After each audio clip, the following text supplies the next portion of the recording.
We'll call it to order, so we'll begin with a pledge. Pledge allegiance to the flag of the United States of America, to the republic for which it stands, one nation, under God, indivisible, with liberty and justice for all. And Missoula County acknowledges that this event in the Sophie Moise Room takes place on the Aboriginal territories of the Salish and Kalispel people. Public announcements. We're going to adjust the meeting order, so 7C is now going to be 7E for our hearings. Any other public announcements? I jump in here, Juanita. Sorry, folks, I am not joining you in person today. I am Commissioner Dave Strohmeyer, recovering from COVID. So this way I don't have to be masked in the room with you today. Glad you're recovering, Dave. Thank you. Any public comment on items not on the agenda? Okay, our current claims list, and Commissioner Slotnick is in a mediation, so he's not here. Current claims received as of August 18th, 2022 to August 25th by the Commissioner's Office totals $3,990,625.22. We have, we have 1, 2, 3, 4, 5 hearings today, and we're going to begin with the Mission View Evero Open Space Bond Project. Kaylee. Yeah. There we go. Thank you. It's been a while since I've used this. So good afternoon, Commissioner Vero and Commissioner Strohmeyer. So today's item is a proposal to use, Kaylee Becker, Missoula County Open Lands Project Manager. Today, the hearing is for a proposal to use up to $32,449 of open space bond funding towards a donated conservation easement in the Evero area on 90 acres. Five Valleys Land Trust is the project sponsor, and they would be holding the conservation easement. I'm going to turn it over to Eric from Five Valleys Land Trust to give a short presentation on the project, and then I'll follow that up with a brief staff report. Thank you.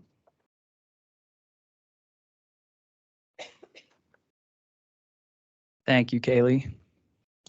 My name is Eric Greenwell, and I'm taller than this mic accommodates for.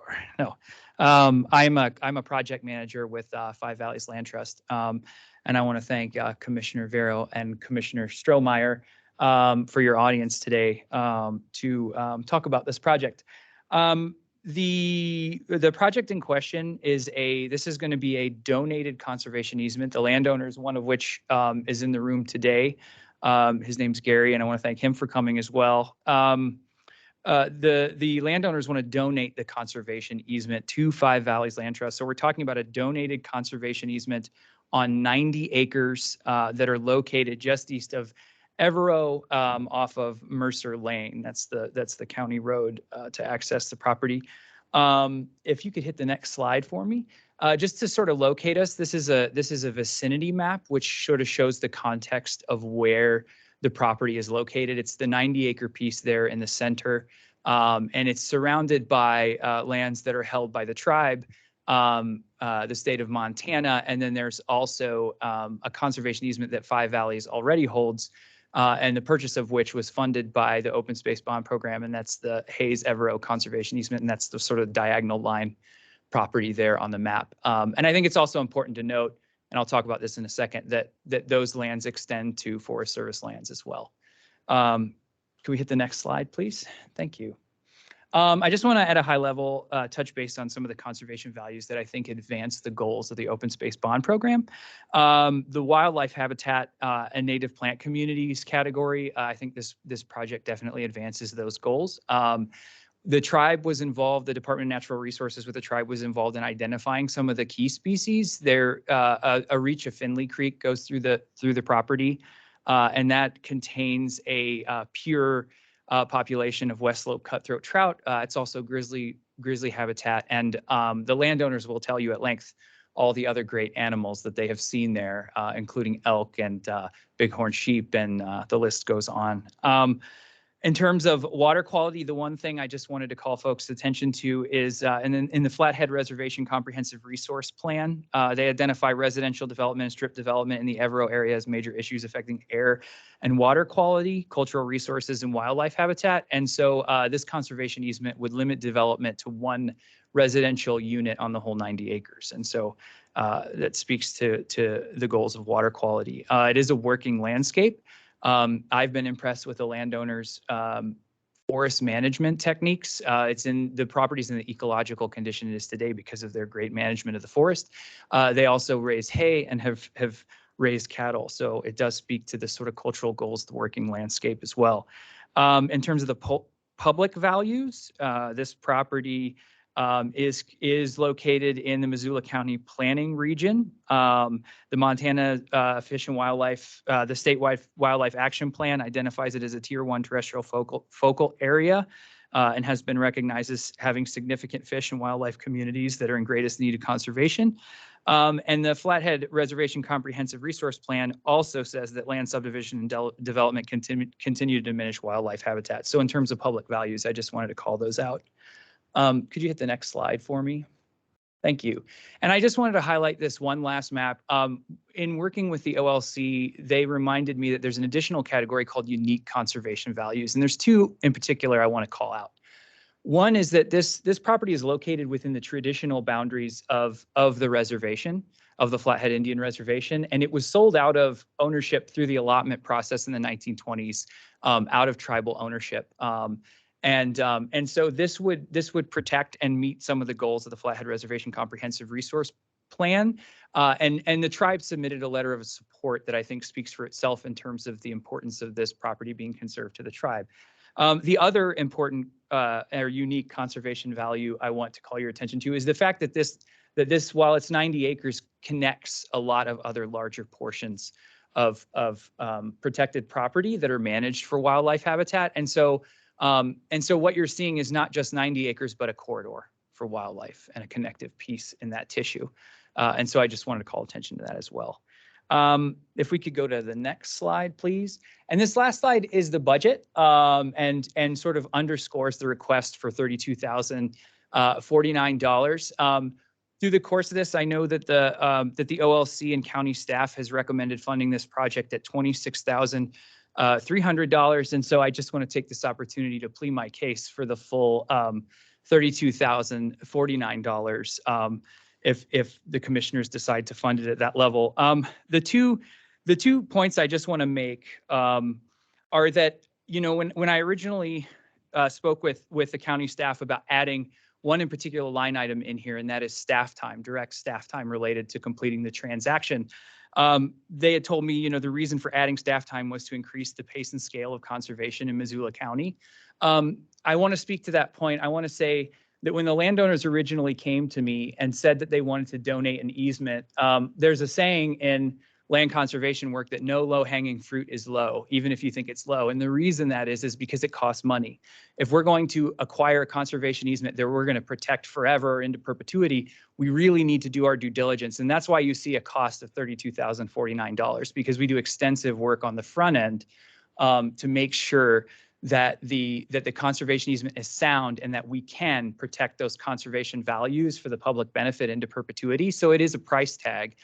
And it's easier to say yes to landowners like Gary and the other landowners of this property when we know that we have a funding source like the Missoula County Open Space Bond Program to help us cover those costs to make it happen and to bring their legacy into focus and to make it happen. And so I really want to say that it is increasing the pace and scale of conservation because it allows us to say yes, and it allows us to do it quickly. This is the fastest conservation easement I've ever worked on, from beginning talking to the landowners to the end. About 8 months it's been, and we're hoping to close pretty soon. So it is increasing the pace and the scale, the ability to say yes. The only other point I want to speak to is, you know, I struggle with this budget, because when you look at this budget, it says these things cover 100% of the cost, but this isn't 100% of the project. And what I mean by that is before our board approves a project, we have extensive conversations with landowners to find the right fit. And so there is costs associated with that, right, that aren't covered by grants or, we have general operating that we have to cover. And then really the big portion of it is on the back end. Our stewardship team would tell you that the project doesn't really start until we sign on the dotted line. And now we have a perpetual obligation to monitor, I would say perpetual responsibility to monitor and enforce the terms of the conservation easement. And so this is 100% of the cost to acquire the easement, but it's not 100% of the work that we do throughout the course of the life of the conservation easement and the relationship with the landowners. And so when Five Valleys is evaluating whether to say yes or not, we have to consider all of those things in the lifespan of the project and where the revenue is going to come from and where it's going to go and the risks that we're going to take on. Being able to say yes and have these costs covered in the front end makes it easier to fulfill our perpetual obligation to protect and our perpetual responsibility to protect these conservation values in perpetuity for the public benefit. So I just kind of wanted to highlight those 2 points. And then I wanted to conclude and allow the commissioners or anyone to ask questions of me. And I know Kaylee's going to come back up. Thank you. Yeah. Are you going to come back up, or is there anyone from OLC who'd like to speak to this project?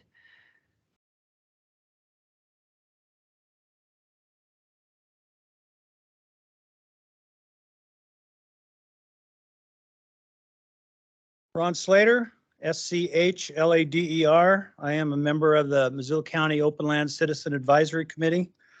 On August the 2nd, a group of us visited the project area. What we saw was a managed parcel of land that meant a great deal to its owners.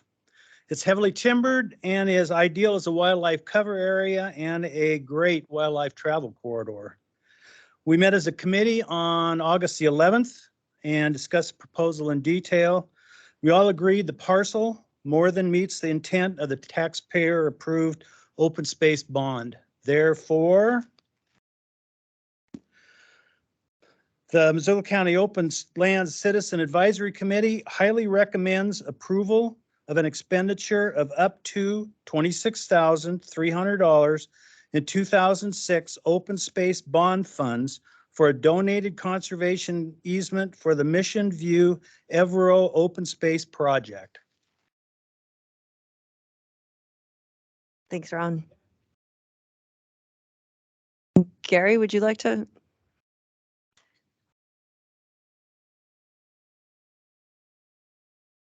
For the record, I'm Gerhard Knudsen. I'm one of the owners of this property. And Gary, if you can just I better- be close to the microphone. You can leave your mask on, just be close to it. There you go. Okay, again, Gerhard Knudsen, and I'm one of the landowners. There's really very little that I can add to what's been said. I know there's considerable documentation was provided as part of this agenda item.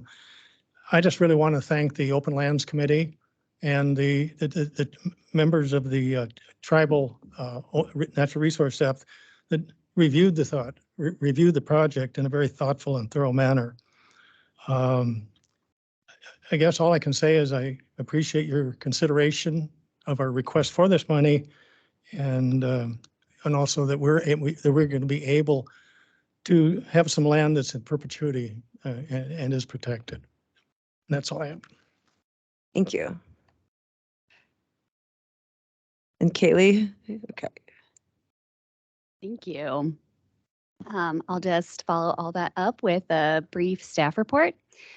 So as was covered by the OLC member, they did make their recommendation and were out on the property on August 2nd, along with 2 of the commissioners.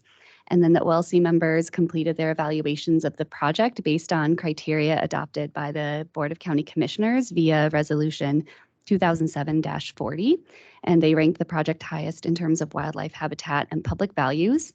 I'll repeat a little bit of what was said just from a staff analysis on the aspects of the project that really stood out and are strong points for the project. So the location of the property is within an important wildlife habitat kind of movement corridor based on proximity to other protected lands, public lands, and wildlife highway crossings. The property also contains farmland of local importance. And then, as was noted, there is a letter of support in the project, the packet that was submitted for this item today, that is from the Confederated Salish and Kootenai tribe, as the project is within the Flathead Reservation. Lastly, based on staff analysis, the project meets the following purposes of the open space bond: protecting water quality of rivers, lakes, and streams, protecting wildlife habitat, conserving working ranches, farms, and forests, managing for growth, providing open space and scenic landscapes. As you saw in the presentation, the request today is for $32,049, which is 100% of the project costs and works out to $356 in bond funds per acre. Just to put that in context, the average over all the projects has been open space bond funding of $359 per acre, with an average match of $4.7 of bond funding to $1 of, nope, I messed that up, $4.7 of matching funds to $1 of bond funding, sorry. And with that, I wanted to share the staff recommendation, which is that we are recommending the project be funded for up to $26,300. And this would cover 100% of the transaction costs and then 50% of the requested reimbursable Five Valleys Land Trust project staff time. And at that amount would work out to $292 dollars in open space bond funding per acre. And that is all I have for the staff report, and I'm happy to answer questions. Thanks. Is there any public comment on this? And I don't see anyone online. Okay, we'll close public comment. Commissioner Strohmeyer? Thank you. And thanks, Gary, for joining us today. It was a delight to be out on the property here a number of weeks back. I think this is absolutely a worthy project and a good investment of these public bond dollars. I appreciate the concern of increasing the pace and scale of the work that we're doing. I do, though, tend to agree with staff and OLC that we are putting in some dollars towards staff time to assist with that, but we also think that this is kind of what Five Valleys does, and it's important for Five Valleys to remain having skin in the game as part of this work. So I agree with staff's recommendation, OLC's recommendation. And I would move that the Board of County Commissioners approve the expenditure of up to $26,300 at the county's portion of the 2006 Open Space Bond Funds for the Mission View Evero Open Space Bond Project. And approve the resolution. Thanks, and I second that. And then just like to add that I really appreciate this as an example of a variety of landowners coming together to protect a piece. It's just it's a great example for the rest of the community out there, that a different strategy for conservation that really works. And I know back in 2006 when this was started, there was some concern about how do you get smaller landowners, how can they participate? And so this is just a great example. And so really appreciate, Gary, you and your partners bringing this project forward. So, and yes, I agree. And Eric, totally hear your position, but it's also important to have Five Valleys, like Dave said, skin in the game. And this, I'm not doing the rough math, $6,000, $5,000 feels like this demonstrates Five Valleys skin in the game for the project. Yeah, all in favor? Aye. Aye. Thank you. Thank you, everyone.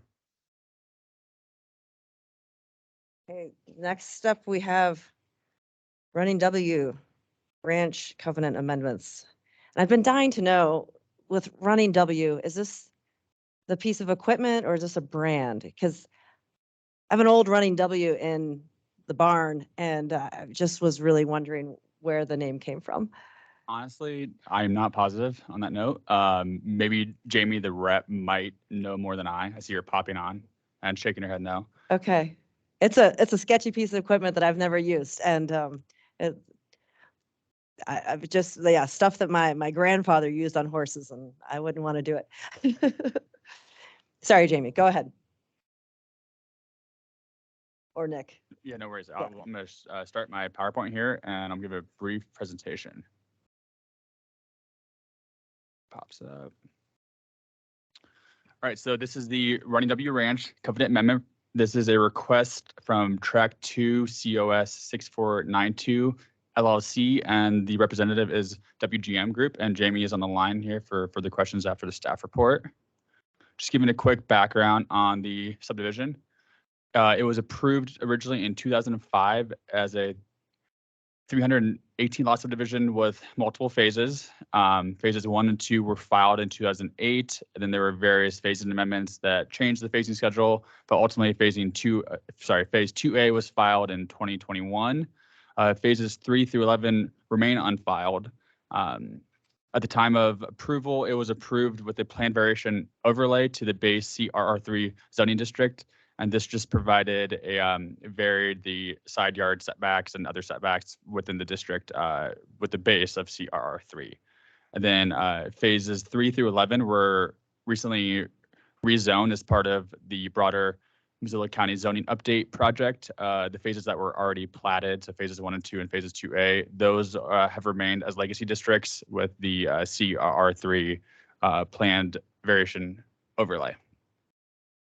All right, so the covenant amendment request is to amend Section 7 of the Running W Ranch covenants to allow for varied housing types and increased density. Section 7 was called out as a section in the conditions of approval as a section that could not be amended without governing body approval, so that is why we are here today. Section 7 was pretty much restricted all residential lots to single-family residential with some small variations for attached ADUs. And with the new zoning update to align with this, the applicant is requesting an amendment to allow for these varying housing types that the new zoning would allow for. The project was sent out to agencies around Missoula for comment. There was no comment received. Was also posted in the Missoulian on August 21st and 28th, and we also received no comments from that posting. When we review adjustments to file plats and other filed documents, we are looking at section 6.7.4 of our subregs, and we use these 9 points in our staff report to base all staff recommendations off of. Just going to highlight a few of the main ones that came out of the staff report. First, the request is deemed minor in nature. The changes would not affect the would not affect the zoning or what is on the ground for anything that's already filed. This would be only only the phases that are unfiled. The project would comply with the zoning regulations that are in place currently. There's a goal within the Missoula County Gulf policy to allow it for varied housing types. So this would help further align the subdivision with that goal. And last, the changes are not deemed incremental. The applicant is proposing to change this for all phases of the Running W Ranch subdivision that remain unfiled. And with that, staff is recommending approval of the covenant amendment. There are 3 conditions of approval that we are recommending. The first is that staff would recommend the covenant language prior to recording. Second is staff would also like to review the proposed covenants to make sure that to make sure that some landscaping requirements that was stipulated in the original subdivision approval have followed through to the new covenants. And then third, as what comes of our subregs, the applicant would have 60 days to file the changes with the clerk and recorder's office, or the approval would be deemed invalid. That's all I have for the staff report, and I'm here for questions, and I know Jamie's online as well. Thanks, Nick. Jamie? Thank you, Juanita and Dave and Nick. The only other thing I think I'd like to add, just for a little bit of clarification, is that the top of our request letter, we do refer to it as Running W Ranch / Meadowlands subdivision. So just for future reference, the unfiled phases of Running W Ranch, we are going to change the name of that and give it a little bit more of a unique identity from phases 1, 2, and 2A. And so I believe the name that we'll be going with is Missoula Meadowlands subdivision. So just a little bit of an FYI and a clarification there. Otherwise, we don't have any concerns with the conditions that staff is proposing. Thank you. So I don't have a microphone. Try this one. We hear you. Okay. Yep, Yeah. there we go. So the language that we have here is correct? That, okay. Yep, we don't have any issues with it. Is there any public comment on this change? Okay, we'll close public oops, Kathy. Hi, Commissioners. Thank you for a chance to comment on this. This is connected to the subdivision I live in. So I do have a question as far as if you are going to increase the amount of units, is there going to be an increased access point to these subdivisions, as there is only one real access, the other one, the road is not really a road. So that is a concern I have living out here. So I wanted to know if that had been addressed. Thanks, Annie. Nick or Jamie? Maybe do you have a map that you could share with folks? Yeah, I could pull up a map, and I think I'll let Jamie answer the infrastructure question. No. Thanks, Nick. Thanks, Annie. As soon as Nick pulls this up, I'll show you where other point of access is coming from. Nick, do you have the phasing plan actually? There we go. So on the phasing plan here, Annie, you will see that Running W Ranch Road connects up into Cartage with phase 3 of that subdivision. We are currently working on filing phase 3 right now. We hope to have it filed by the end of this year. And so as part of that, we will be developing that connection to Cartage Road, which would then connect to the signal at 93. And so that'll be the next point of access. And then there is another leg of Running W Ranch Road that circles around RDO, the John Deere distributor. And that is proposed with phase 10 at this point. I don't see your cursor, Nick, or sorry. Got it, Nick? Yes, This is there we go. Cartage here. So here's where the future connection phase 3 will connect over to Cartage. Right here. And then the other connection is to the south here to John Deere. Okay, thanks. Annie probably knew where those were, but I needed the cursor. Thanks. Thank you.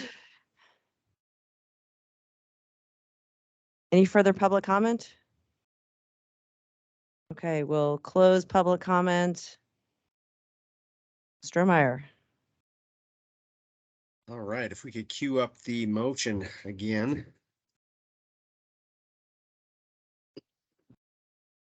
All right, and so just to be clear, the name Running W is what we're going with for right now. Is that correct, Jamie? Okay. That being the case, I would move that we approve the Running W Ranch Covenants Amendment request based on the findings of fact in the staff report and subject to the recommended conditions of approval. Those conditions being: number 1, the amended covenants language shall be reviewed and approved by CAPS prior to recording. Number 2, the amended covenants shall include boulevard planting and landscaping requirements stipulated in the original Running W Ranch subdivision conditions of approval. This section shall be subject to review and approval by the planning officer prior to recording. And number 3, any recorded documents that are modified by this adjustment shall be revised and then filed with the clerk and record. Is that supposed to be clerk and recorder's office or? Yeah, or just that's a typo on my part.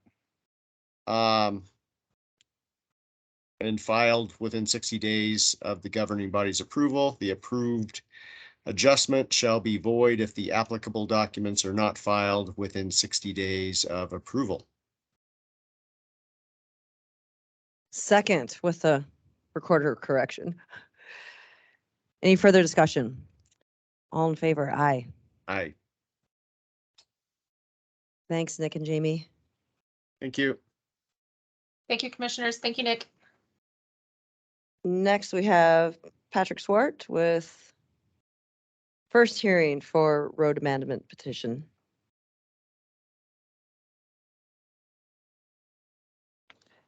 Hello, my name is Patrick Swart and I'm with the Clerk and Recorder's Office. Today there are two road petitions before you. The first is the abandonment, as you mentioned, and the second is an alteration for which we've had two prior hearings. But both petitions concern the same county right away. Our objective for the first hearing for the abandonment is to open the hearing, hear any public comments, and then to establish dates for the road viewing and second hearing. So with that, the road petition to be abandoned is described as the portion of Bitterroot Road located on the east side of the Bitterroot River from Lower Miller Creek Road in sections 14, 15, 22, all in Township 12 North, Range 20 West. The petition fee has been paid in full, and a notice of hearing has been published twice in the Missoulian. The petition has been signed by at least 10 freeholders in the Missoula County Road District, and all affected landowners have been contacted. So with that, the petition is now presented to the board. Thank you. Thanks, Patrick. Steve Nide, did you?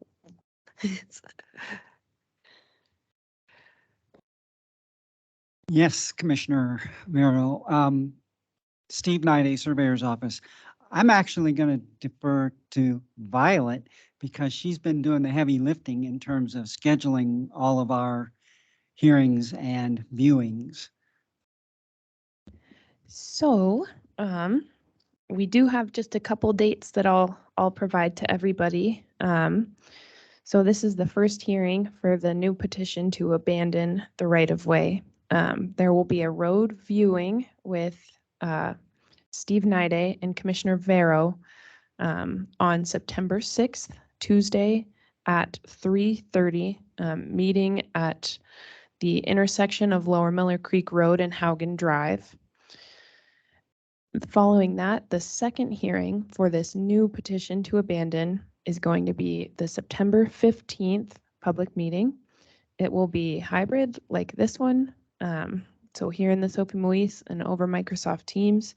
This meeting, please note, does start at 3 o'clock rather than the normal 2 o'clock start time. So that will be the second hearing for this new petition. Lastly, there is a field trip that we have scheduled for Commissioner Vero and Commissioner Strohmeyer to look at alternate access sites to the river. And that is scheduled for October 25th at 3 o'clock. And that one, they are going to meet at the intersection of, or at the corner of Miller Creek Road and Old Bitterroot Road is where they will be meeting for that. Again, that one is October 25th at 3 o'clock. And those are the dates. Okay, thank you. So, sorry, Steve, did you have something to add? Just meet me in my office at 3:30 on September 6th, and we'll drive out together. Others are welcome to join us. And if you'd like to join us, I guess it would be nice if we knew who all was going to show up, and so we don't leave prematurely. And how best would you like folks to make that contact? Through the BCC communication site. Okay. Sure, we could have people email bcc@missoulacounty.us if you're interested in attending. Steve, did you want to meet everybody to meet at the county, or did you want to meet at 3:30 at Lower Miller Creek? I think we Haugen? should meet out there on site where we've met before. Okay. we can leave here at 3:30 and be out there by 3:45 or so. Okay. Great. Thank you. Was there any public comment on this item? And we just want to give people a heads up. We're limiting public comment to 3 minutes. One day we're going to have a timer in here, but for now you're stuck with my iPhone. Go ahead. That button. Does that work? I'm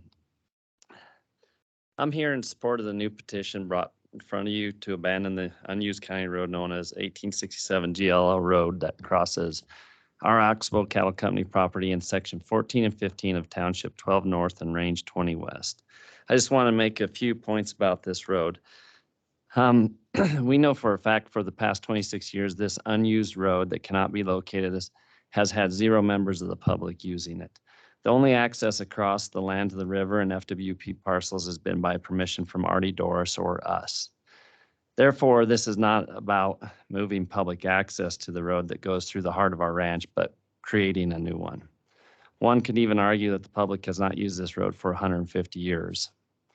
Number 2, the FWP parcels that this road accesses already have substantial access from Ranchette Park, Riverside Park in Lolo, and the other FWP parcels that are on the west side of the river. These parcels, as you have heard and seen, provide easy and unique access for the members of the public. Third thing is, as we have attended hearings on this road and had site visits, I believe it has become very clear that this is not about access, just some neighbors that are upset with me. I could argue that I have more neighbors than anyone in Missoula County when you consider our deeded land and grazing leases. I have had very limited interaction with these neighbors that have brought the issue in front of all of us. It is limited to 2 interactions.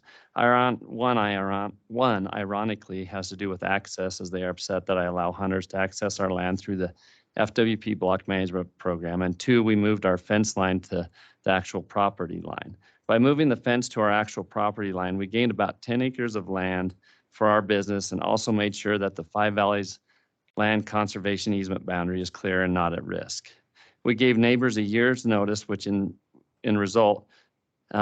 resulted in some folks pitching in and paying for their half of the fence, while others chose to be mad at me for fencing the land I own and pay Missoula County taxes on. I believe it is clear that a new road through our place to access the FWP parcels has way more negative impacts to the community than does positive. The last thing the Bitterroot River needs is another access point. This was very apparent to me at the last site visit when we visited the FWP parcels and then Ranchette Park off of Oral Zumwalt Way.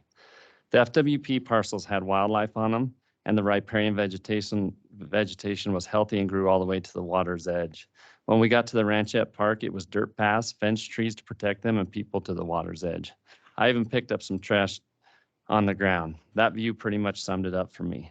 Abandoning this unused and unidentifiable road once and for all would be a win for our community by preserving and conserving this part of the Bitterroot for the wildlife, livestock, and public that use it. Let's hold on to a piece of Montana and not ruin it. Sometimes the best we can do for a place is leave it alone. I thank you for your time once again. Thanks, Bart.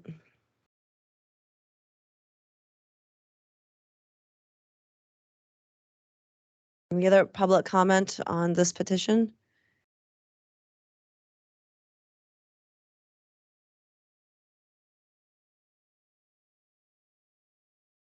We see your hand, Ryan, but we have a couple folks in the room first. I think I'm in the speaker, am I? I'm Elizabeth McClay, and I rise in support of closing the Lower Miller Creek Road. Can you speak a little closer to the microphone? Yeah. There we go. As you know, this road runs directly through Oxbow's headquarters, and it would be devastating to their business. The Oxbow Ranch has been successful in blending ranching and conservation, ecology and economy, and I would hate to see them fail in this community. They have been forward-thinking in providing the neighbors with a conservation easement so that the people in the area have a view shed where they can see the wildlife, the big or little wildlife, the birds and the bees. It's a view shed I'm sure they enjoy every day. are they aware that if the road does open to the public, this view shed will be impacted with traffic, noise, dust, and garbage? Is this what the people really want? Or is, as Bart mentioned, it's just greed, envy, and lack of understanding of what the ranching is about? As I say, I oppose opening the road. Thank you. Thank you, Elizabeth. Okay, anyone else in the room would like to speak to this?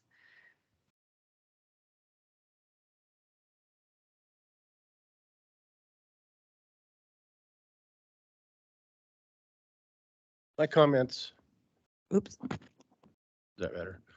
My comments Oh, and are, Larry, can you state your name, please? yes, my name's Larry Evans. I am a proponent of the petition to alter and an opponent of the petition to abandon.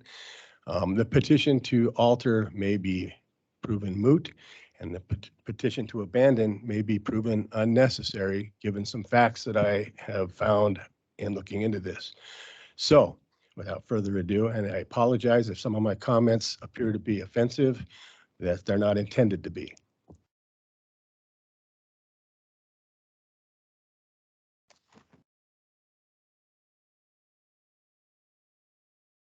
There is a public roadway easement. You'll be able to see it on an exhibit that's included in this folder I'll be leaving. It was granted on December 18th, 2003 for valuable consideration received from Missoula County. This grant of public roadway easement recorded at the Missoula County Clerk and Recorder's Office is a contract, and it's binding on the grantor and Missoula County and shall run with the land, wording from the deed. This easement was purchased at taxpayer expense and belongs to the city, or rather to the citizens of Missoula County. On December 9th, 1996, Roy Prock, in exchange for valuable consideration, deeded to Fish, Wildlife, and Parks parcels of land noted in Book 493, page 2293. The deed asserts that access is provided by an existing 60-foot wide public road easement over the existing per GLO Township Plat 1890 and known as the Bitterroot Trail. I think that's a very significant point. As on other documentation, which is not included, but I would be happy to locate and submit, shows that Roy Prock and the Q-Tip Trust had the authority and the right to determine where rights of way and easements were located. The property deeds for adjacent landowners, meaning David Mead and the Oxbow Cattle Company, are subject to and made reference to GLO roads and trails and Book 1 of roads as disclosed by maps provided by the county commission or county surveyor. Montana Code annotated states the board may not abandon a county road or right-of-way used to provide existing legal access to public lands or waters unless another public road or right-of-way provides substantially the same access. Does substantially the same imply a 60-foot wide public right-of-way? None of the proposed alternatives even remotely provide the same access. The county's Ranchette Park referenced in the petition to abandon, and which we went and looked at, is behind a locked gate, and Bart Morris has the key and has boasted that sometimes he will allow his neighbors to access the park to make use of his corral. Once on the county-owned park, one would have to cross private property to access the river. This isn't substantially the same access. In fact, it's no access. And by the way, why does a private citizen have a key to public property? Who decides what constitutes substantially the same access?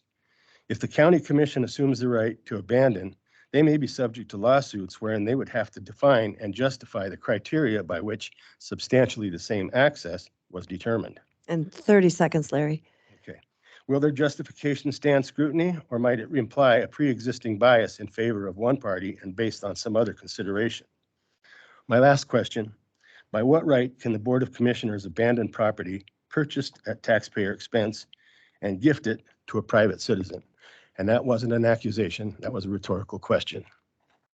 Thank you. And Thank you. And can you, yes, thank you, leave that with Violet.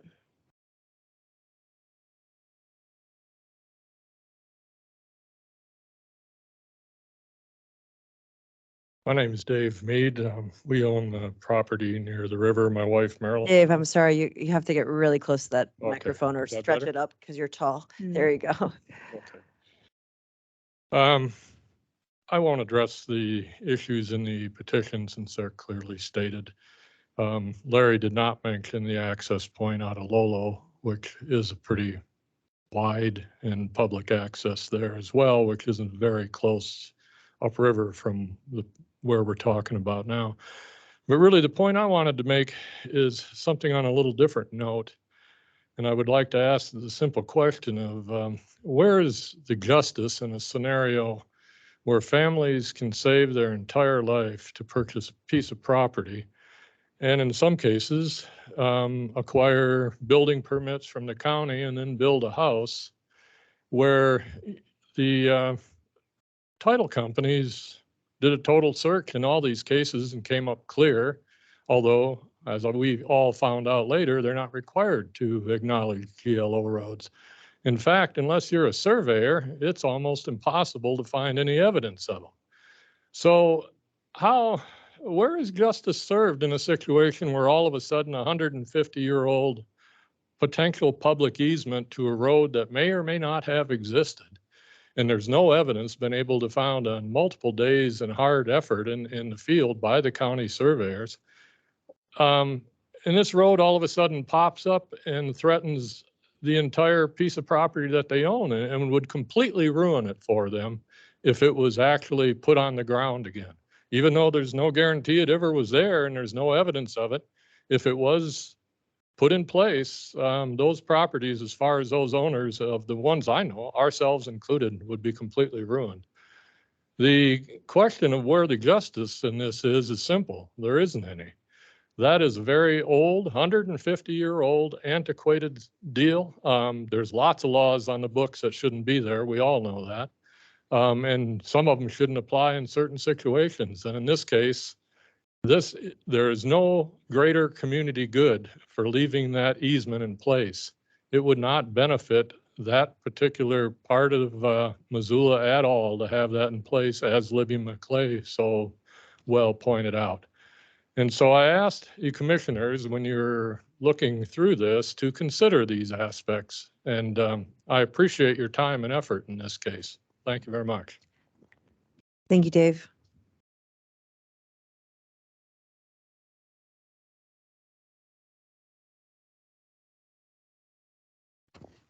Good afternoon. My name is Tom Bergenon.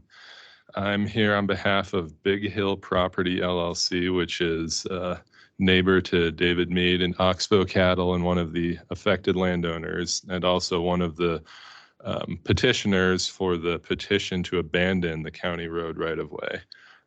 I just wanted to make a couple of quick points here. The first of which is that the properties in question are all encumbered by conservation easements that protect certain things that are identified within the conservation easement and usually defined as conservation values. And those things are typically like vegetation, wildlife habitat, and scenic view shed. I want to note that the conservation easements in question here on all of those properties where the road crosses do not include public access among their conservation values. And so when the various stakeholders, including the landowners and Five Valleys Land Trust, looked at this and decided to set these lands aside from development, they were not looking at public access as one of the values they were protecting on the property. I've got a short statement I'm going to turn in. I'm not going to read it here. I just wanted to point out, as Larry Evans mentioned, the statutory requirement that in order to abandon the road, the commissioners need to, they can only do so if there's another right-of-way that provides substantially the same access. I looked at a map today of the Bitterroot River. It's about 80 miles long, and I concluded that I was able to count at least 24 different river access sites along the length of the Bitterroot River. And a number of them are pretty close to this site. Bart mentioned Ranchette Park, which the commissioners visited last month. And then there's Riverside Park on the other side of the river that's only about a quarter of a mile away. And there are other tracts owned by FWP that can be used by people, either by access from the river or access by roads. So I would argue that we shouldn't look at the term substantially the same access as meaning precisely the same access, which seemed to be what Larry was implying. We should look at it as meaning substantially, more or less the same. And there are a number of more or less the same perfectly usable public access sites close by on the Bitterroot River. Thank you very much. Thank you, Tom.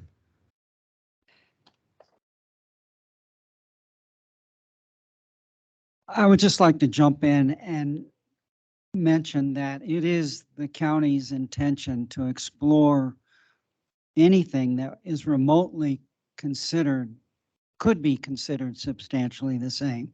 So it's not our intention to exclude anything that could possibly work in lieu of this existing right-of-way.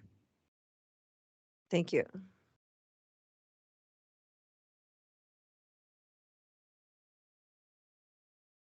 Good afternoon. My name is Tom Albrandt. I'm a landowner on Oral Zumwalt Way. I'm also a specialist. My training is in geomorphology, surface land processes. I have physically visited the proposed area and I support the petition to abandon this easement.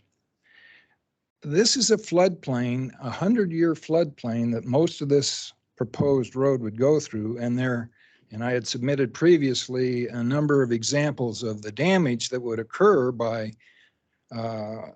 trying to build this imaginary road that cannot be found. And there's a reason it cannot be found. It's 150 years old. If the right-of-way ever was formally recognized, that's a good question. But you've had 150 years of sedimentation, which is depositing sands, gravel, silts, clays on top of this floodplain, which is undisturbed. So how you would ever find a road 150 years later, I've looked at satellite imagery, I've looked at on-site investigations, I don't see evidence of a road. And so I think this is very disruptive to the landowners in the area, and I am certainly opposed to development of that road. It disrupts ongoing agricultural activities and environmentally very, very unfortunate to develop. Thank you. Thank you, Tom. Anyone else in Sophie Moise?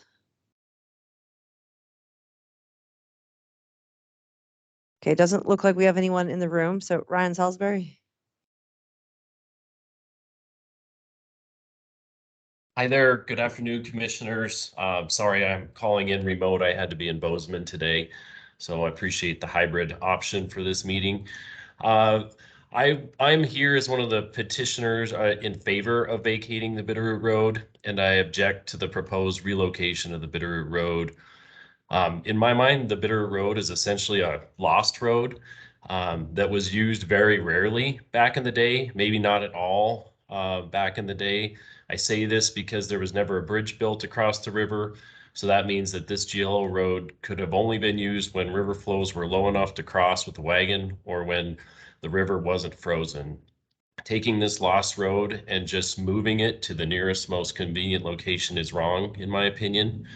Moving this road to the proposed location is also, in my opinion, expanding the original use and intent of the Bitterroot Road in this particular location, and relocating the GLO road would expand the use to year-round and would be a significant hardship to property owners and would devalue lands.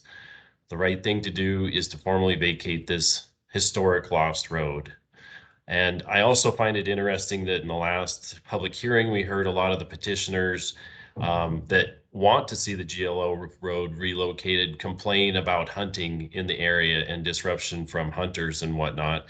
Yet they're petitioning to relocate a road right through the middle of private property with an existing cattle ranch, and it's going to be very disruptive. That's all I had. Thank you. Thank you, Ryan. Do we have anyone else online or on the phone? *6 if you're on the phone.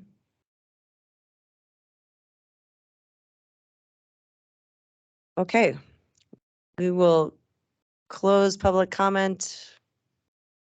This hearing remains open. Dave, did you have anything to add? Nope, it's going to be continuing conversation for a few more months, so. Okay, we'll begin with E, the third hearing, road alteration petition. Patrick, you again. Well, E, which is now D, yeah. We don't have any formal presentation for this hearing, but it's just, I think, more public comment was my understanding. Okay. Steve, did you want to add anything? You had just this expression on your face. Okay. Is there any comment in the room on the third hearing for the road alteration petition? Come on up, Larry. Okay, it's me again. I'll keep it short. This is not about the way we'd like things to be. I understand the arguments made by the landowners in the area and other conservation cognizant groups. This is about the law. The law was established sometime in the past. The grants were made sometime in the past. If we don't like the way it is, I think that the remedy is to change it via the law. Arguing about what is and what isn't and what's right and what's wrong and how it's going to impact the people in the neighborhood or affect the land is important, but irrelevant. This is about the law. And I think that's where it's going to have to be addressed. And beyond that, I have little more to say, so I'll sit down. Thanks, Larry.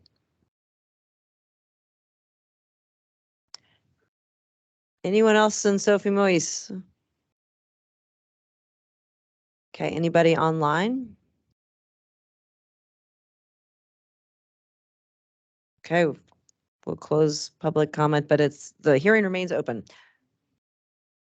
Oh, yes, thanks, Violet. Okay, let me just one more time run through those 3 dates. So the road viewing for the petition that was introduced today to abandon the right-of-way is Tuesday, September 6th at 3:30. Juanita and Steve will be heading out there, maybe arriving at 3:45 at the intersection of Lower Miller Creek Road and Haugen Drive. The second hearing for the same petition is at the public meeting on September 15th. Same place. Again, this public meeting will start at 3 p.m. And then the Commissioner Strohmeyer and Commissioner Vero have a field trip scheduled October 25th at 3 o'clock to look at alternate access sites. So those are the 3 dates one more time. Thank you. Okay, sorry, Dave, did you have anything you wanted to add? Okay, Jenny Dixon with the Thomas Miller Family Transfer.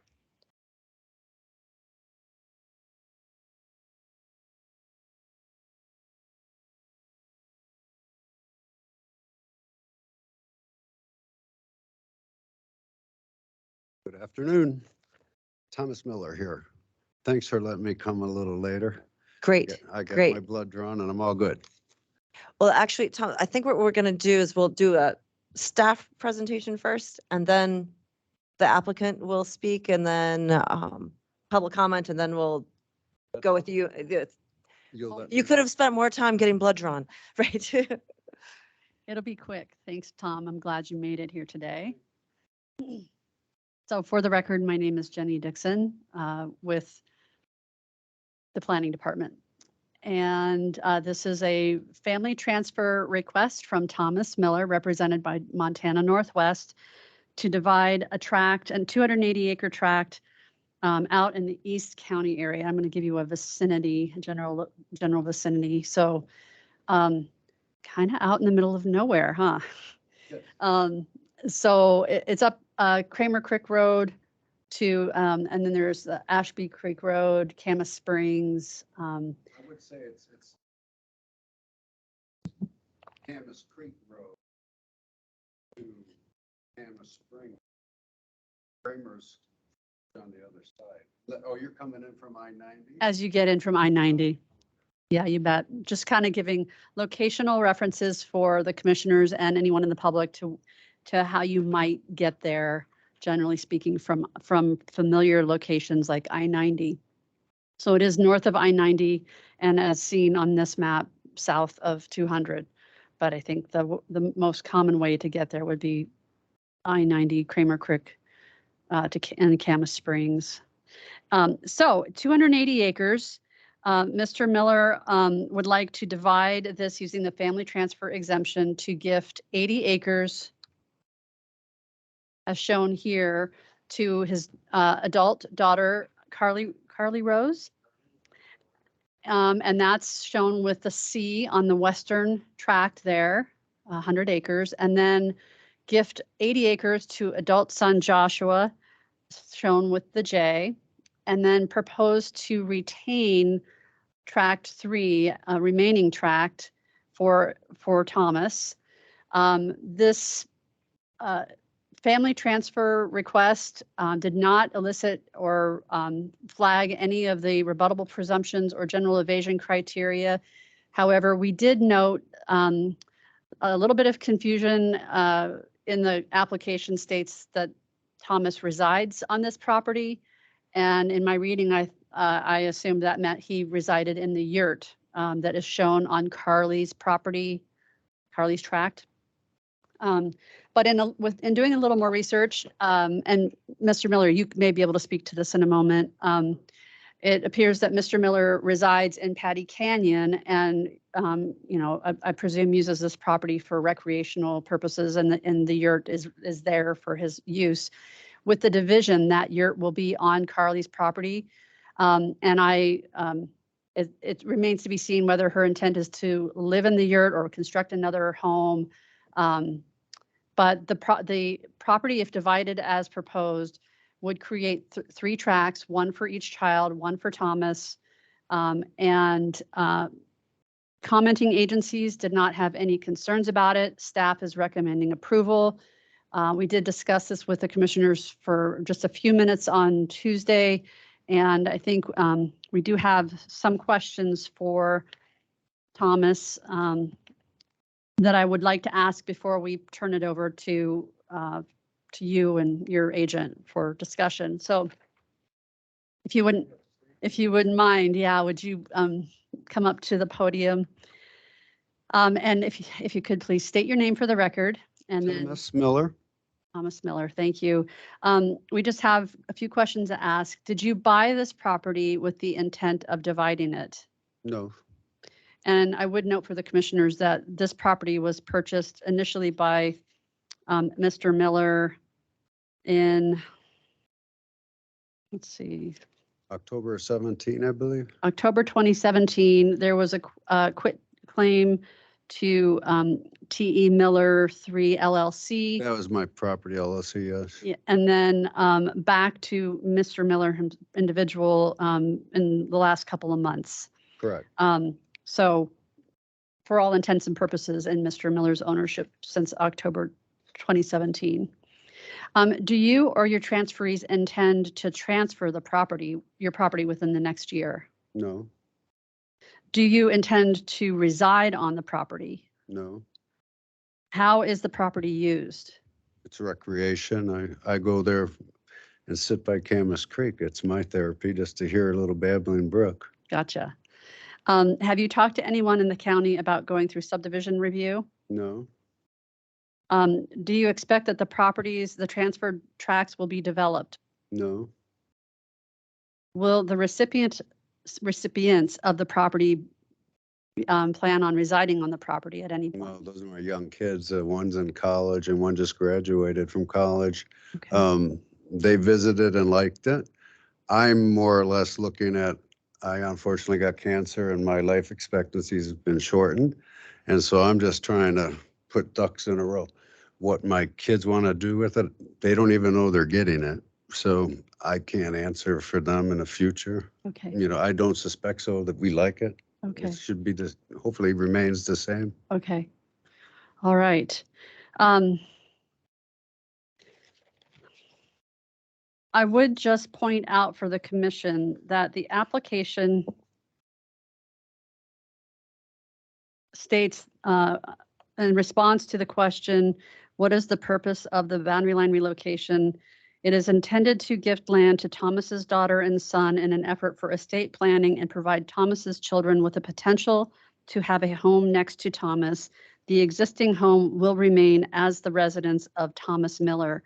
So if I could ask Mr. Miller, is the yurt a residence that you use at? I use it. It's the only building on the premise and So it's it's a- next to the creek. It's a building and not like a tent or Well, it's a yurt, which is a tent, a tent. glorified tent glorified tent? with hard floor and a Yeah. porch, right? So it just happens to be next to the creek. Right. So, and it's got a bear fence around it. And it has a septic system and water, no, No, I brought electricity to it. electrical. Oh, maybe that was the electrical permit that I Yeah, saw. yeah. So it's just meant to have some luxury. So my kids could charge a cell phone. Okay, so some electrical, but no water or sanitation disposal. Okay. All right, I think with that, I'll end my presentation portion and leave it to the commissioners to ask questions that may help guide. And hopefully I've provided you with adequate information to ask some good questions. Okay, thanks, Jenny. You bet. Oh, I'm sorry. Come on up.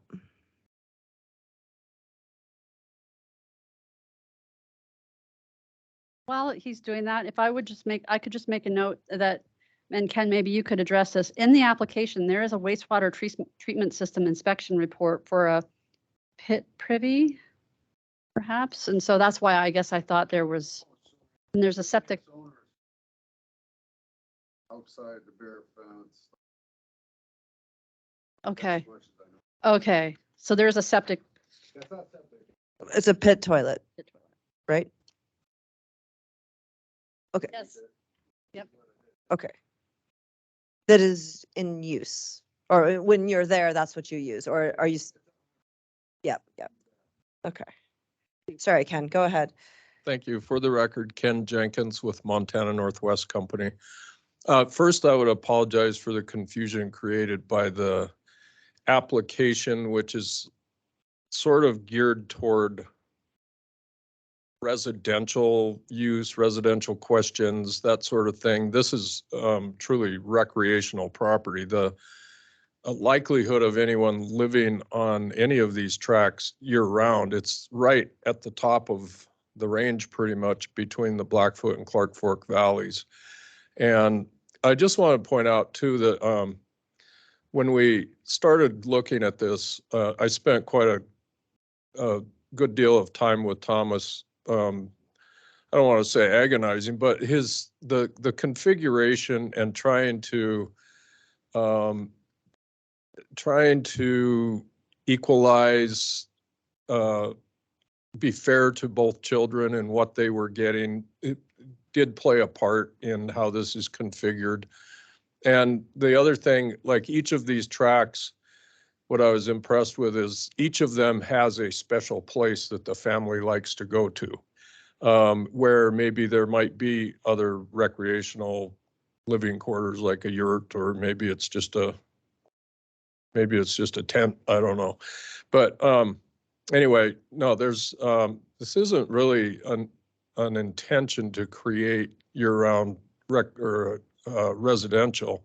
It's Thomas would like each of his children to have part of this place that they like, and the piece he's keeping has a special place on it that he likes. And so, and I did see the county permit for a pit privy. That's something you very seldom see. An outhouse with a permit. Okay, thanks, Ken. And Thomas, yeah, if you want to tell us your story or anything that you want us to know. My story is simple. I'll say in 2017, I was looking for just a place, right? I did not live in Montana at the time. I had every intent to. When I bought that property where you see the T is where the previous owners, two older gentlemen, had pretty much set up a perfect place with probably the best view from the property. And I said, boy, if I could live 24/7 somewhere, that would be where I would build the house. I actually brought electricity partially up there. There was a permit for that. But then cancer kind of comes when you don't expect it. I don't think I could live up there as much as I want, just for the fact that I'm slated for radiation every day starting next week for 3 months. So my health, I don't think would allow me. That's too far a drive to get to the hospital. So would I like to die up there? Sure. Well, my struggle is just, I've never had to face mortality. So I just thought, God, something for my kids. So that's as far as I thought it through, So I bought the house. I didn't expect to buy a house at the worst time of a market to buy a house, but I needed to be in town. So that's my story. It's pretty simple. Just trying to get through today. Thank you. You're welcome. Yeah. I did want to follow up once you've finished asking questions, I do have some follow-up for you. Okay, Dave, do you want, Yeah. maybe your follow-up might be useful, but sorry. Okay, go ahead. Dave has questions. Yeah, Thomas, Mr. Miller, if you don't mind, thanks for joining us today.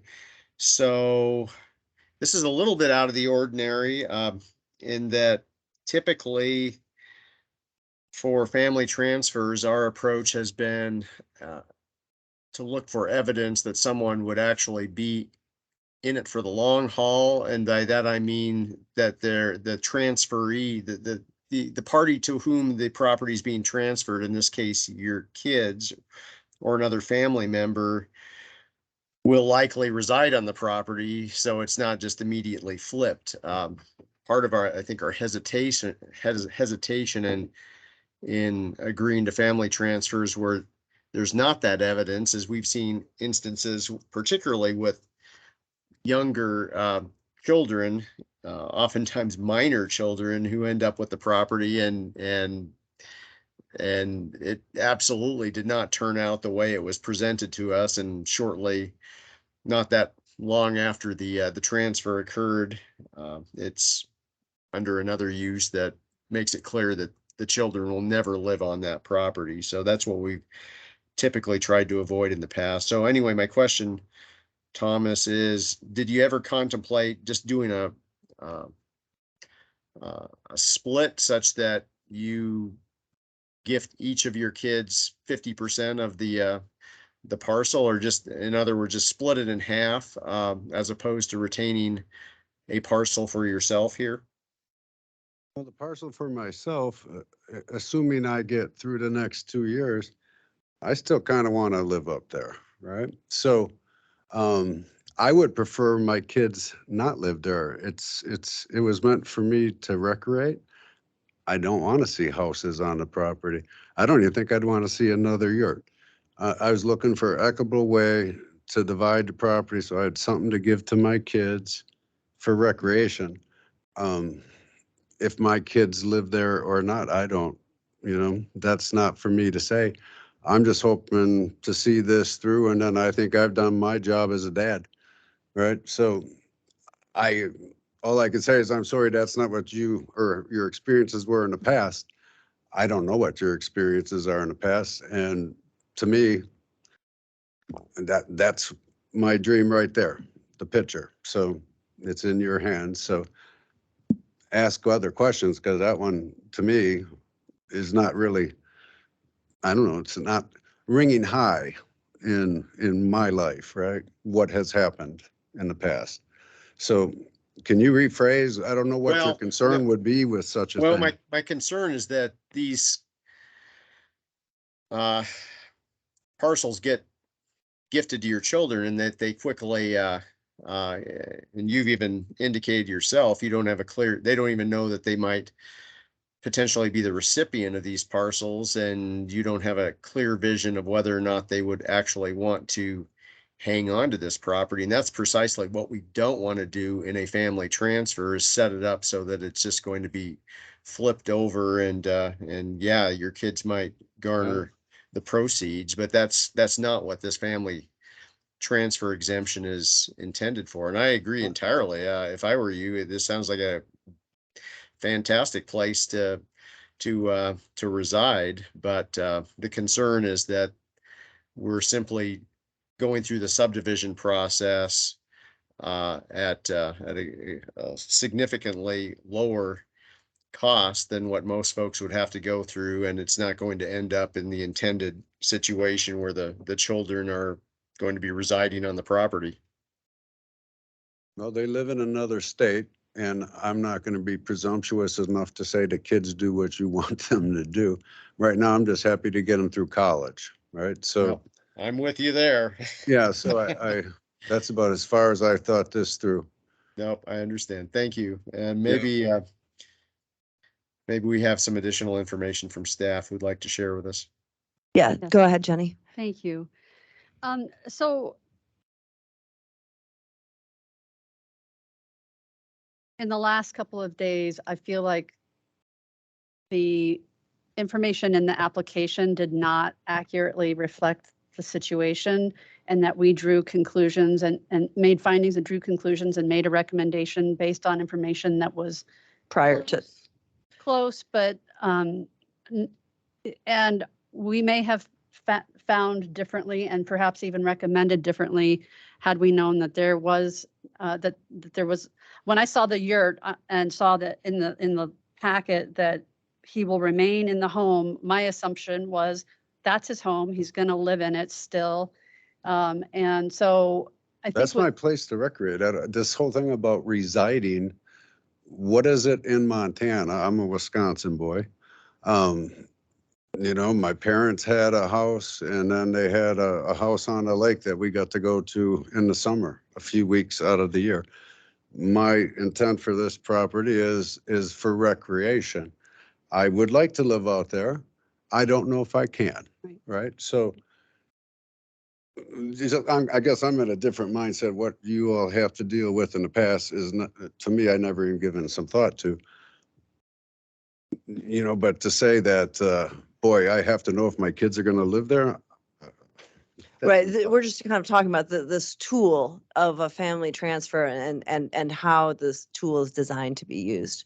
But sorry, keep going, Jenny. I'm sorry. you. Yeah. And so with the parameters set by state law and, you know, recent, well, not recent, to me in my mind, recent revisions to the subdivision exemption regulations, Commissioner Strohmeyer and Vero, you are interpreting the family transfer as I believe it was intended in the revision, and as you've been interpreting it and applying it for the last 6 years, I guess it is, which is that the applicant generally lives there and the intent is to bring family close to live. And recently I've heard, you know, in this discussion in the last few days, it's more of recreation. And in fact, with no plans for Joshua or Carly Rose to reside on the property, gives me pause that this family transfer is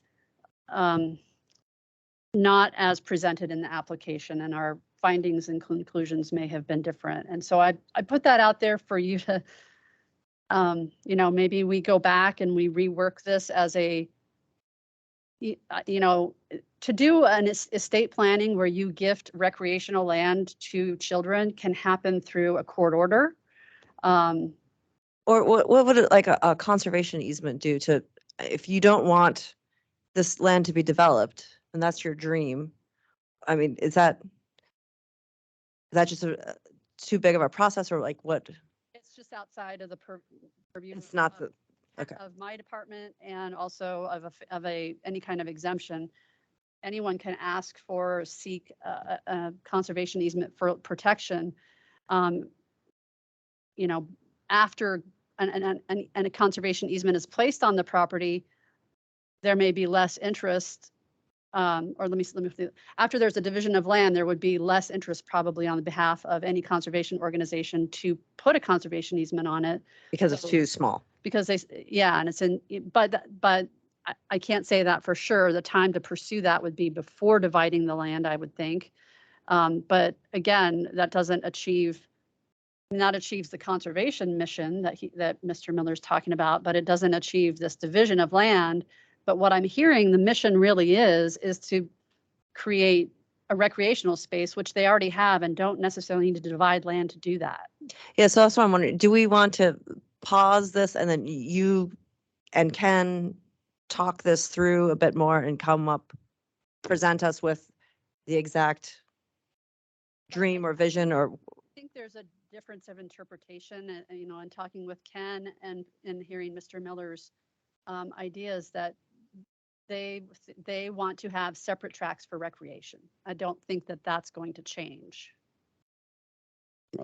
Mine is, I would love to live up there. Can I? I don't know. Do I need to sell that property to pay for medical bills? Maybe. Do I want to split it up? So maybe we can still retain some if I had to sell my tract? That to me makes sense, right? Otherwise, you know, it's all or nothing. And so you can't buy property anymore. Now, I did that more or less, you know, for inheritance sake. And if I have to go down, right, and, you know, you sell your primary home, which is now Patty Canyon, okay, what if that's not enough? That would be my next place to go, right? Would I prefer to live on T? Oh, you bet. I don't think I'm going to be in a year's time. If I started, I don't know if I'll see it through. So to me, I'm a little displeased to hear that I have to worry about all the other things that you guys deal with when my world is supposed to be a little simpler than that. At least I would like it to be simpler than that. Sure. And I will say from Ken and my standpoint, we've had a few times on the phone, but more or less it's when I'm at the hospital and I'm giving them little bits and pieces. So if it's not, the puzzle's not perfect for you, well, that's my fault because I don't have a lot of time to give them, you know, so I'll put it out there for you all to think. But a pause to me is crazy. I'm trying to get this done before I go south, right? And you say it's so easy, just, I'm sorry, what's your name on the screen? It's Dave Strohmeyer. Dave, you know what? It's not as all that easy, right? So I have been previously married, right? My kids reside with my ex-wife in Illinois. No, there to say in my will certain things can happen. Sure, when I die, well, that doesn't give my kids a lot of let's just say peace of mind. Oh, we can join you and have a piece of the pie when you die. I don't like the sounds of that at all. So if that's the only suggestion you have, I don't like it at all, because that means death has already come upon me. You know, so yeah, I was hoping you would find something, which this is a little more speedier than expedient than me dying, because that's what you guys make it sound like, which to me is you know, untenable. But it is what it is. So if you call it a pause, may it not be a long pause, because I'm headed for 2 months of hell, and I just would like this part taken care of. All right. And Ken, oh, sorry, Dave. Ken Yeah, is approaching, but. And I don't, I did not intend to imply that the only options before us are I'm sorry I said that. a quick response here or your untimely passing, which we absolutely wish the very best in your treatments.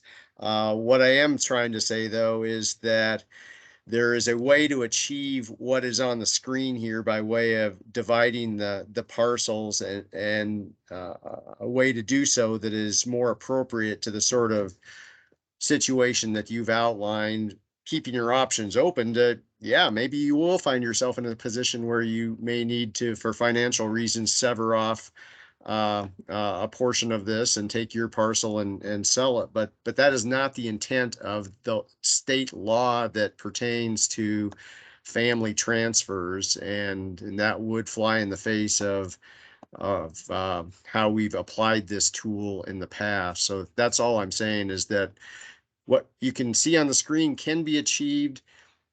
The family transfer tool, I believe, is not the right fit for that.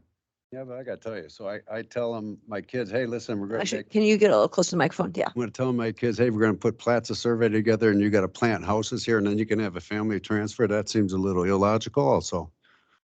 No, and again, that too is not what I'm saying. You can divide this up through a subdivision process and never build a home on it.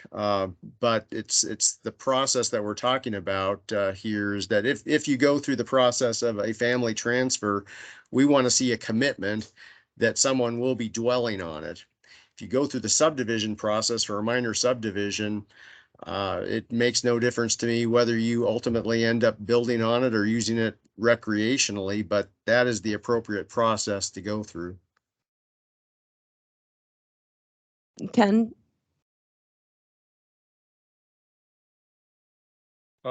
Thank you once again, Ken Jenkins. This residing on it question. So my family has had a 160-acre homestead in the Swan Valley my entire life. And at some point, the old homestead cabin got to be too crowded when all of us grew up and started having our own children. And I have a 20-acre family transfer that came from my parents. And I have a beautiful cabin there, and my family and I enjoy it a lot. But I don't live there. I think that the idea of creating a place for his children where they might be able to take their families and have their own cabin or yurt or whatever it might be. I don't think there's anything in the model law from the state or in the presumptions of evasion in Missoula County's regulations. I don't think there's anything there that would prohibit a person in Montana or Missoula County from gifting a piece of recreational property to their children. I don't, if you look at the facts, probably half of the people in this county have a cabin somewhere, and they may well want to create a gift for their children so that they can bring their families there. I don't really understand the basis for a denial. Look, a formal subdivision of this property would never fly. It's at the top of the divide between the Blackfoot and Clark Fork valleys. It is not, even though there are a few tough old birds that live up on top of there, but it's not really conducive to residential type property. And I don't know that there's anything in state law that pins this much emphasis on year-round residents. So nothing is going to change about what we're asking for. So if I think in the interest of time, and you guys are busy, I understand it is a difficult task that commissioners are charged with to look at these family transfers and decide whether or not it is evasion. I can only speak for my experience with Thomas that this seems very legit to me. It's a piece of ground that he loves and he wants to give each of his children part of it. And if things work out well, he would like to try to live there. But living there might be recreational use in the summer. Thank you. Thanks, Ken. Go ahead, Dave. Yeah, thanks, Ken, and I appreciate your comments, and I partially agree with you in that, yeah, strictly speaking, there may be no provision in state law that absolutely mandates that subsequent to a family transfer, someone reside there. But what I will say is that almost entirely without exception, the family transfers we've reviewed have come with some level of commitment on the part of either the applicant or their grantees of the transfer that they would reside there, and that tells us that that's kind of a bit of a litmus test in terms of their commitment to keep the land and not just flip it. I think that's what is our underlying concern, is that what we've heard today, and I do not question whatsoever Mr. Miller's intent here, and it's all very legitimate and well reasoned, but I've seen no evidence that, particularly given that the kids don't even know that this is transpiring, that they have any desire to keep this for any length of time after they get it, and that's what's problematic. If the transfer comes with a desire to occupy the property, that's a pretty strong indication that it's going to stay in the spirit of the family transfer for some time, maybe not in perpetuity, but for some time. Without that, it's extremely speculative. And Dave, when you say occupy, you're meaning not necessarily just residential year round, but as in Ken's situation, it's a commitment to be on the property. Well, partially, yes, but I think that's one way to interpret occupation of the property. But more often than not, we hear from folks that, yes, the property will be developed because my adult children have every intent of building a home right here on the property. That's what we hear more often than not. It could be some evidence or commitment that they're not necessarily going to build a permanent home there and reside there year round, but some other strong evidence of occupancy of the property. And I frankly am not seeing that here today, and that the parcel as a whole could continue to be used as recreational land and shared by all parties. Hey, Dave. You wonder why people mislead you? If that's the options you leave them? Boy, oh boy, listen, so Tom, make up this story that your kids are gonna live somewhere, then you can family transfer it? That's ludicrous, and you wonder why your litmus test doesn't work so well. That, I don't think it is fair or right for you or anyone on the commission to say, you have to know what your kids are going to do in 2 years. That's excuse me. That doesn't sound logical to me. So what are you saying my options are here? For me to do that, I got to do a subdivision for you? Well, then I'm going to parcel it up in 100 ways then. That's crazy. That is crazy. So do I have to get a sworn affidavit that my kids aren't going to sell it in 2 years? They don't know they're going to get it. That's kind of the surprise of a father, isn't it? You know what? Thank you for your time. I don't agree with Jenny? One of the options that had crossed my mind, given all of the testimony and discussion today from the commissioners, is if there's a sense of wanting to create tracks for the children for recreation, you could view it as keeping the family close in residence to the father who resides in Missoula and Patty Canyon, and divide the property into 2 gifting tracts to the children. In the future, child could gift to Thomas as a father, should he in the future decide to actually build a house. And my hope is that you do. But I do, in this new information, I do feel that Dave has characterized it correctly, that The purpose of the tool. yeah, this is a little bit out of character, but trying to find a way to achieve something akin to what Mr. Thomas Miller is requesting. Okay, so what would be the process to be able to thread that so that he could achieve that? Well, this comes back to my original question, which was, had it been ever contemplated and could it be considered by the applicant to simply divide the parcel in half? What that would do is avoid the scenario that we're looking at here, which I can easily see being the case that the two children get a parcel, a third parcel, the remainder is out there and it gets sold off to raise revenue at some point in time, and then the other parcels get sold off too. What Jenny's suggesting is if each of the children received one parcel at some future date, if Mr. Miller wanted to reside up there, one of his kids could, I believe, if I'm correct, gift Transfer. to him a portion of that for a residence.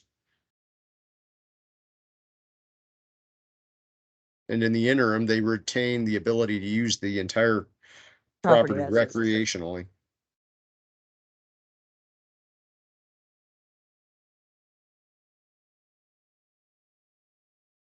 No, then your child could transfer it to you. It would be cleaner.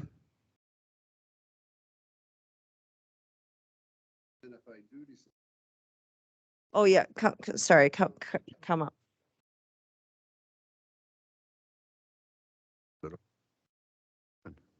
So if I understand it, you're saying I divide it in half. If in 2-3 years I decide, hey, I'm gonna finish my life up on the hill, then I ask my children to gift me a parcel back to me? Yes. And That what's the added expense of doing that? I don't want to have to keep paying for something I own. So there's some legal identification that fits some umbrella that you're falling under. What's the process of doing that? It's this process, but in reverse, child gifting to parent.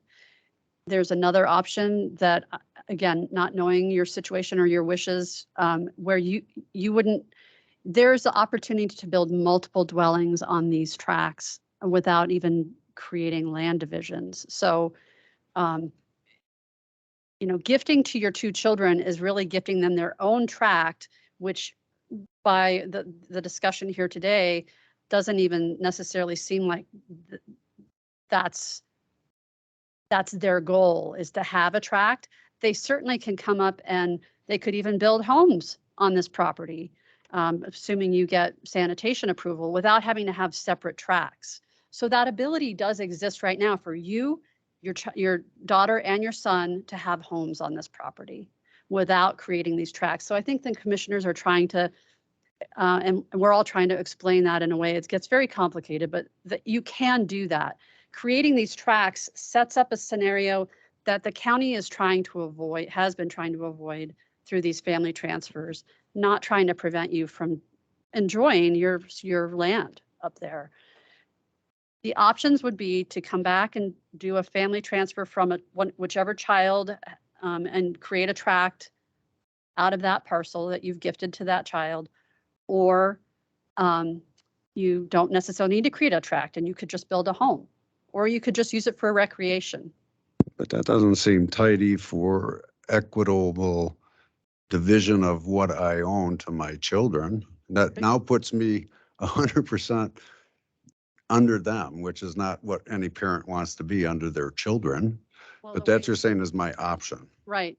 Or to maintain that control that you're talking about is let them build homes on the property should they so desire. And They may not want to build homes. That's the whole point. Why can't I divide a property so, hey, kids, when I die, you have equal things?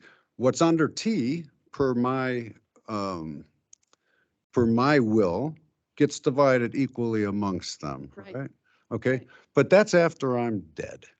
So I can't gift to my two children while I'm living, say, hey, look what dad done for you, because you're afraid they're gonna sell it right away. But if they want to build a home right away, they can build a home right away. I don't care if they ever build a home. I hope they don't build a home, right? I want a place to go. So I don't get it, so thank you for at least the suggestion, but you're putting life beyond what typically a parent would expect with what they have, right? So when you have a house in Missoula and you have 3 kids, the only way they can benefit from it is when you die. Right? Hey, kids, you can't have my backyard. Don't play in the backyard without building a house. That to me makes no sense, right? But that's what they're saying. I can't have the privilege as a parent to give my kids something while I'm still alive unless they build on it. That's Oh, yeah, sorry, go ahead. Ken, I guess I would also bring up the option of a life estate. Have you explored that as a possibility or thought of that at all? That may be something we could talk about as well. that sounds And like a that's longer thing. thanks to our clerk and recorder's office who just texted a suggestion, maybe another way to accomplish what Mr. Miller would like to. Juanita? Okay, Ken had said we can explore options after this decision. So would it make then sense to deny this decision so that you can have the freedom to go forward with a new plan? Or are we pausing this? I think that if I wish I didn't think that the best way would be to deny this at this point and kind of start fresh because the application just. There's just more information now. So And it might change. There is an additional $200 fee, but I can check with our office and see what we can do with that. about waiving it. Okay. Dave, sorry. Yeah, so one last question, and I get your frustration, Mr. Miller, because it does not appear as it's going the way in which you probably intended it would, but believe me, we've been through these processes before and are looking as you speak for a way to thread the needle here. Thank you. Jenny, is there are there any, I'm assuming you've already investigated this, any stray boundary lines within this parcel that could be relocated? I have explored that and this is one full parcel. Okay. All right, Juanita, I'm ready for a motion. Okay. Let me sit down. So I would move that we deny the Thomas E. Miller family transfer. Okay. Second, any further discussion? Just hope that you guys will get together and. Okay. All in favor? Aye. Aye. Okay. Thank you. And you'll talk to Tyler? Or Tyler's talking to you? Yeah, I will, and we'll talk with Ken if they want to pursue a life estate or a different type of family transfer. There is a way we can get through this. Okay, thank you. Is there any other business? Okay, we're adjourned. Have a good afternoon. Thank you. Thanks.